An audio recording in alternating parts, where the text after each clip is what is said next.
रूहानी के मन में एक बात आ गई है कि गुरु कोई पिस्तौल नहीं उठाएगा, कोई वेपन नहीं उठाएगा, मतलब कोई भी हथियार नहीं उठाएगा। तुमने इस घर के लिए किया वो सारा हुआ, पर उसका मतलब ये नहीं है कि तुम इस घर के नियम कायदे भूल जाओ और बड़ों के साथ बदतमीजी करो। अगर गुरु तुम्हारा पति है तो वो नागेश्वर चौधरी का बेटा भी है, ये मत भूलना तुम कभी। अगर बाप बेटा आपस में बात करें तुम्हें बीच में होने की क्या जरूरत है? चुपचाप करो, खड़े रहो ना बाकी लोगों की तरफ। चुपचाप खड़े रहो। देखा कैसे कैसे देखा कैसे कैसे जवान चली इस लड़की का हिस्सा अभी तक सीखी नहीं अपने बाकी से। हाँ नहीं सीखी कि मेरे भाई के बारे तब इसके बदले औरतों की जुबान पर करते हैं। औरत बंदूक नीचे गिर जाती है, वो सिर्फ ऐसा है कि क्योंकि वो डर जाती है, अचानक बंदूक उसकी तरफ आती है तो वो बंदूक को गिराना चाहती है। मर्यादाओं को ऊंची आवाज में सोचा इससे पहले कि हम भूल जाएं कि तुम्हारे घर की बहू हो जाओ आगे अपना काम करो। हमें अपने बेटे से कोई बात करनी है। कर दो पापा बहुरिया, तुमने हमारे बेटे का अपमान किया।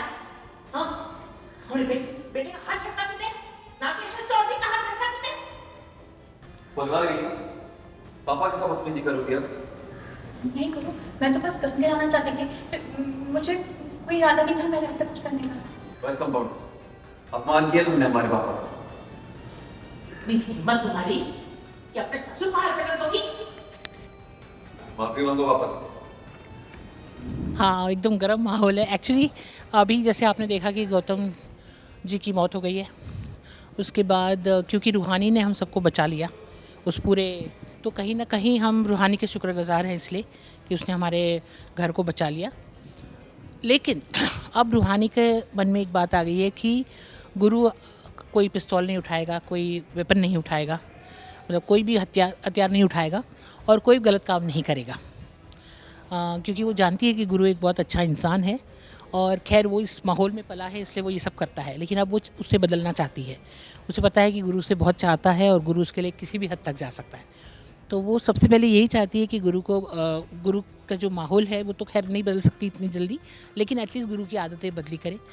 और अब ये बहुत बड़ी समस्या होने वाली है क्योंकि हमारा ख़ानदान तो बाहुबलियों का ख़ानदान है, हमें तो बिना वार करे, बिना अत्याचार करे कुछ बात करने आती ही नहीं है। तो अब हमारी रूहानी के साथ बड़ी टेंशन होने वाली है क्योंकि वो चाहती है कि गुरु हथियार नहीं उठावे, पिस्तौल नहीं उठावे, और हमारे लिए तो वही हमारा बाहुबली है, फ्यूचर बाहुबली है जो हमारी आगे की पूरी जनरेशन चलाने वाला है। तो अब ये बड़ा टेंशन हो रहा है। बंदूक नीचे गिर जाती है, वो सिर्फ ऐसा है कि क्योंकि वो डर जाती है, अचानक बंदूक उसकी तरफ आती है तो वो बंदूक को गिराना चाहती है। उसका इंटेंशन ये नहीं होता है कि हाथ को झटकाना या ससुर का आदर नहीं करना, ऐसा कोई इंटेंशन नहीं है उसका। लेकिन वो दिखाई ऐसे देता है कि शायद उसने ससुर का हाथ झटक दिया, जो कि हमारे लिए बहुत बड़ी बात है कि मतलब एक बाहुबली का इतनी सी पिद्दी सी लड़की ने हाथ झटक दिया, कल की आई हुई छोकरी ने उसको मतलब उनका अपमान कर दिया। अब ये है कि रूहानी तो अपने रास्ते से बदलेगी नहीं और गुरु ने दोनों तरफ की कसम खाई हुई है। वो अपने बाप का कारोबार भी संभालना चाहता है और वो रूहानी को धोखा भी नहीं देना चाहता। तो अब ये गुरु के लिए तो बहुत ही बड़ी समस्या होने वाली है कि वो इस चीज़ को कैसे आगे लेके जाएगा।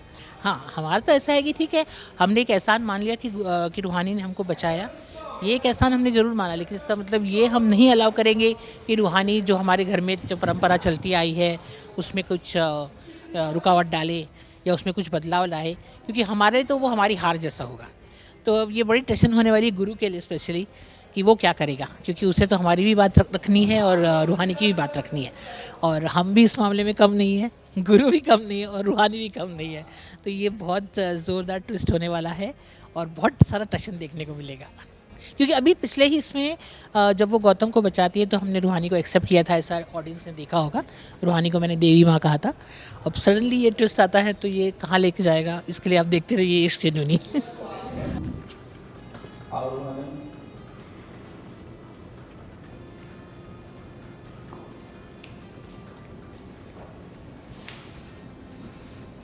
हाँ,